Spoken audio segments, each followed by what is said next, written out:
ভৰালুহিতত হাহাকাৰ অৱস্থা নিমাতীঘাটৰ ভৰালুহিতত ভয়ংকৰ নাও দুৰ্ঘটনা দুখন ফেৰীৰ মুখামুখি সংঘৰ্ষ ব্ৰহ্মপুত্ৰত ডুব গ'ল মা কমলা নামৰ যাত্ৰীবাহী নাওখনত আছিল ৮০ পৰা ১২০ জন যাত্ৰী ব্ৰহ্মপুত্ৰত ডুব গৈছে কেইবাখনো যান বাহন বৰ্তমানলৈকে উদ্ধাৰ হৈছে ৪১ গৰাকী যাত্ৰী উদ্ধাৰ হোৱাসকলৰ ভিতৰত আছে ৬০ শিশু আৰু এটি দুমহীয়া শিশু লগতে এগৰাকী যুৱতীৰ মৃতদেহ উদ্ধাৰ কৰা যুৱতীগৰাকী গড়মূৰ মহাবিদ্যালয়ৰ প্ৰবক্তা ৩৮ বছৰীয়া পৰিস্মিতা দাস এতিয়াও সন্ধানহীন হৈ আছে বহু লোক SDRF আৰু NDRF চলাই আছে উদ্ধাৰ অভিযান নিমাতীঘাটৰ পৰা কমলাবাৰীলৈ যাত্ৰা কৰিছিল মা কমলাই ঘটনাক লৈ মুখ্যমন্ত্ৰীৰ গভীৰ উদ্বেগ প্ৰকাশ ঘটনাৰ বুজ লৈ কেন্দ্ৰীয় গৃহমন্ত্ৰী অমিত শ্বাহে মুখ্যমন্ত্ৰী ডক্টৰ হিমন্ত বিশ্ব শৰ্মাৰ নিৰ্দেশত ঘটনাস্থলীত উপস্থিত কেবিনেট মন্ত্ৰী বিমল বৰা আৰু সাংসদ তপন কুমাৰ গগৈ যোৰহাটলৈ ৰাওনা পৰিবহণ মন্ত্ৰী চন্দ্ৰমোহন পাটোৱাৰী কাইলৈ সমগ্ৰ ঘটনাস্থলী পৰিদৰ্শন কৰিব মুখ্যমন্ত্ৰী ডক্টৰ হিমন্ত বিশ্ব শৰ্মাই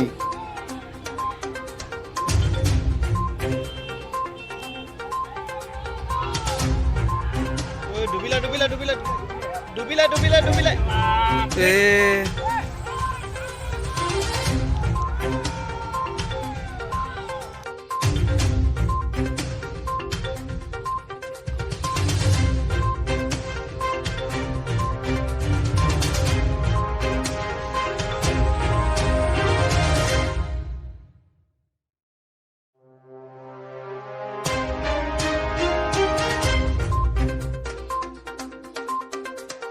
আনফালে পূৰ্বাঞ্চল টাইম এনিৰ যোগেদি এই দুখজনক ঘটনাক লৈ গভীৰ শোক প্ৰকাশ কৰিছে বিজেপিৰ ৰাজ্যিক মুখপাত্ৰ কল্যাণ গগৈয়ে আজি নিমাতীঘাটৰ পৰা কমলাবাৰীলৈ গৈ থকা অৱস্থাত দুখন ফেৰীৰ মাজত যি ব্ৰহ্মপুত্ৰৰ বুকুৰ মাজত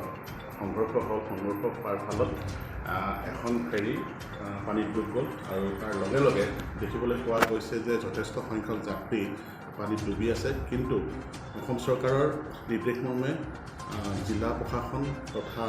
NDRF তেখেতসকলৰ তৎপৰতাত প্ৰায় ৪১ গৰাকী যাত্ৰী উদ্ধাৰ হৈছে কিন্তু মই অতি দুখেৰে কৈছোঁ যে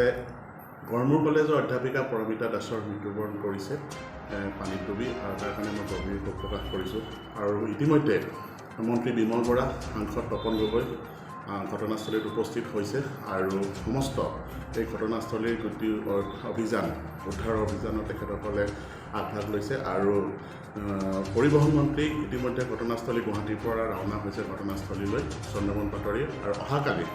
মাননীয় মুখ্যমন্ত্ৰী হিমন্ত বিশ্ব শৰ্মা ডাঙৰীয়াও এই ঘটনাস্থলীত উপস্থিত হ'ব গতিকে মই গভীৰ দুখ প্ৰকাশ কৰিছোঁ আৰু আশা কৰিছোঁ যিসকল যাত্ৰী ইতিমধ্যে উদ্ধাৰ কৰিব পৰা নাই তেখেতসকলেও উদ্ধাৰকাৰীয়ে উদ্ধাৰ কৰিব পাৰিব সহযোগী সম্পাদক অমৃত কুমাৰ শৰ্মাৰ ৰিপৰ্ট পূৰ্বাঞ্চল টাইম এনি